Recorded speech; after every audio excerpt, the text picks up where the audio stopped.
Welcome to Web 110. In this video, I'm going to give you a walkthrough of the course and just a little bit of what to expect. First thing we want to look at is navigating this course. And you can find the links I'm going to be talking about on the left-hand side of Blackboard. There's like a little black column on the left-hand side, and you'll be able to see the links there. If you don't see that little black column, it could be that it got kind of minified on your screen. If you hover your mouse over on the side, it should have a little arrow that will show up, and you can just click an arrow and it should open up.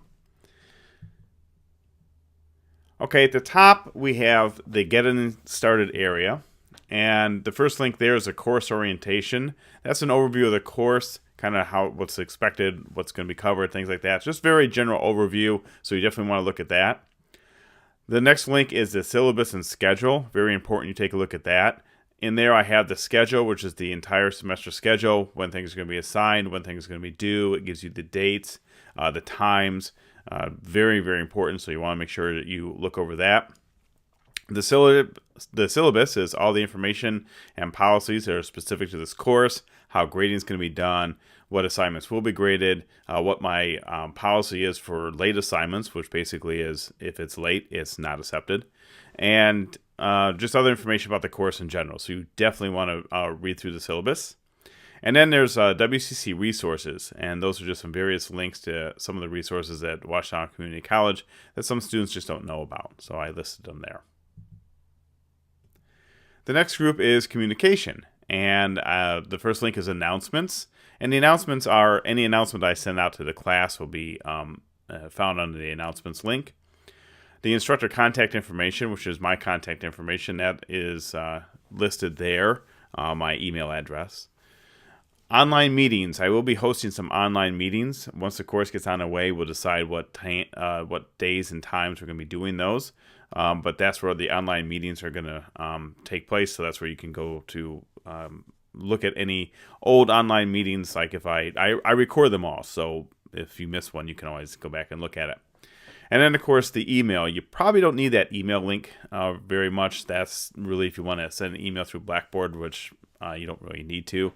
The only thing about emails is please use your WCC email when emailing me. And also make sure to check your WCC email often. Because if I send out any emails to the class, I do it through Blackboard. It will only go to your WCC email. So make sure to check that.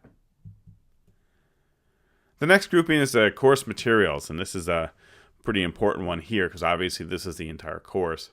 And the first link is learning modules. If you were to click on that, you would see 15 learning modules. That's to represent the 15 weeks of the class, so each week is a new learning module.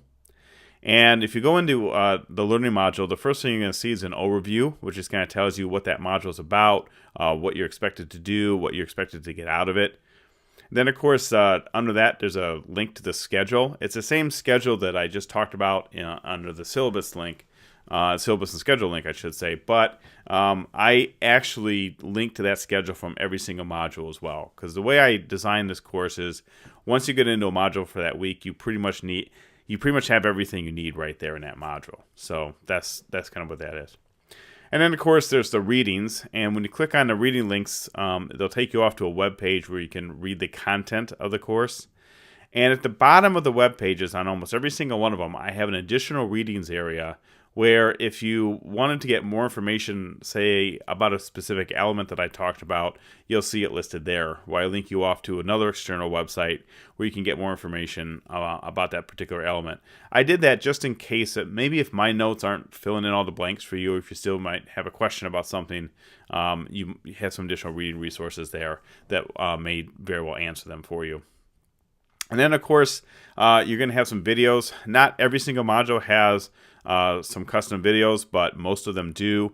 Those are just short little videos that I've put together that show you specific topics that you might want to, well, you definitely want to go over, and they just kind of focus on something.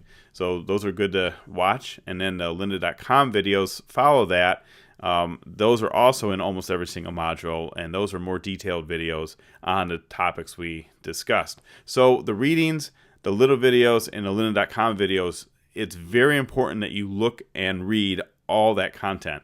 It's not pick and choose. It's actually they all work together to enforce the topics that we're discussing in that module. So it's very important that you do all that. And then, of course, you have the quiz. Every single week, you're going to have a quiz assigned based upon the material. It's usually a 5-question quiz. And then you have an assignment. The assignments last, some of them are 1 week. Actually, I think the first one's 1 week, and then after that, they're 2 weeks. And you'll see that all on the schedule. So there's no mystery as to when they're assigned or when they're due. You'll see it on the schedule. But you need to start working on the assignment, or as much of it that you can. Starting at Module 3, you're going to have a lab to do. A lab is just a little bit more focused on a particular topic that we discussed, and so it's not as big as an assignment is. It's just something short that you can do to help you kind of get that skill going, get your hand working on stuff. The labs are graded, so they are required that you do them. The discussions, I have 4 discussions. Make sure to do them all, but it might make double sure that you do the first one, because the first one is actually how we know you're attending the course. If you do the first one, that's what I'm going to use as attendance verification for financial aid and things like that. But you need to do all the discussions. Again, there's 4 of them. They should show up in modules 1, 4, 8, and 13. And then another link I have there is additional material. That's underneath the learning modules link. And if you go in there, you're going to see another link that says web-related stuff. In there, I have links to HTML and CSS validators. Those we'll get into later in this course. And I also have a link to an HTML starter template. It's just a very bare-bones template for starting an HTML page. Instead of having to write all that stuff over and over again, you can just copy that code and get started. So that's there provided for you. And then I have some study questions. And the study questions are good for your own assessment. There's about 120 study questions. I have them grouped, I think, into like 10 different groups. And just, as you go through the course, I would recommend you go through some of the study questions, read them, try to find the answers in notes, or try to answer them on your own. I don't really provide the answers. If you email me about 1 or 2 of them, I would, but that's about it, because they're all in the notes. And it's just a way to kind of give you a good, hey, do you really understand this stuff? But it's an evaluation that you can do on yourself. I don't grade it. I won't assign them to you. They're just there for your own reference. And then we have this code render application, which is very important for this course. It's a way that you can test out HTML and CSS and then see how it renders on the browser. And in another video, I will be giving a demo on that. Then you get to the graded activities area, and the only thing I have there is discussion boards. Now, you have a lot more graded activities than just discussion boards. Your labs are graded, your quizzes are graded, your assignments are graded, and there's a graded final exam. And then, of course, your discussions are graded. What the graded activities group is just if you clicked on discussion boards, you would go directly to whatever open discussion is for that time period. I don't think you're really going to need to go into this area. All the discussions are all linked through the modules anyways, along with everything else. So it's really best just to stay with the modules. But the graded activities is there just to show the discussion boards, and that's it. How to be successful in this course? Well, now since I kind of showed you how to navigate through the site, I just want to talk to you a little bit about how to be successful in an online course. I actually got my entire master's degree through Boston University through an online accelerated course where every one of the courses I had to take were 7.5 weeks. So it was pretty intense. And I'm very familiar with how to be successful online. And so here's a couple of things that I have found where students get themselves problems, both online and face-to-face. One, do not procrastinate. Okay, schedule your time throughout the week so you can do all the coursework, all the reading, the watching the videos, have time to do the assignments, the labs, the discussions, the quizzes. Plan at least 12 hours a week, maybe more than that, maybe 18 hours a week. You remember, this is a 4-credit course, and 4 of those hours you'd be sitting in a classroom anyway. So there's 4 hours right there, and then when you count homework on top of that, it kind of adds up. And if you plan your week out appropriately around your schedule, around your life, it's really not so bad, because you say, okay, for these time periods, this is what I have. And if you absolutely have no time this week to do any of this stuff, well, then that's a kind of a red flag for you right there, that you either need to take this class when you do have time, or you need to make time for it. Because if you try to do this class at the last minute, you are going to have a very difficult time. Many students try to do that, and most of them fail. They just, you can't do it at the last second. But if you plan your time and you do it, and you think through things and you just kind of pace yourself, you're going to find this course isn't so bad at all, and you'll probably get an A. So, the more that you put up front into it, into thinking about how you're going to do things, the better you're going to be. But the procrastination, really, really a bad idea. And it's very easy to do when you're online. Online, students think it's easier. It's actually, and it's not. It's not that the content's harder. It's just that you really have to be self-disciplined to be successful. So I want to make sure you are. And that segues right into the second point, which is just stay on top of everything. All right. I highly advise that you have everything done each week 48 hours before it's actually due. That's just my recommendation, or at least 24 hours before it's actually due. And the reason I say that is because students, again, try to do things at the last minute. And then when they go and they try to submit things at the last minute and technology doesn't work out, internet goes down, or Blackboard times out, or something goes wrong, or their computer goes wrong, or they lose power, or all these hosts of things that I've heard over the years that happen, well, if you had everything done and you tried to submit 48 hours before it's actually due, then you have 48 hours to deal with that. If you do it at 30 seconds left, then you have no time. And again, I don't accept late work. I give these suggestions for a reason, because I want students to get things in on time. It's really important. I'm a stickler for things to be done on time. It's kind of what the industry expects in the working world, so it's kind of what I expect in the classroom.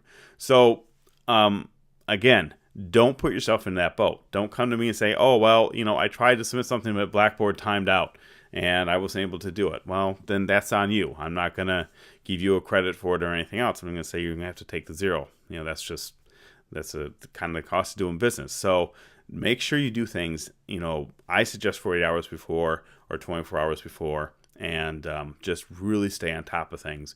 Again, when I was getting my master's degree through Boston, I had to stay on top of things.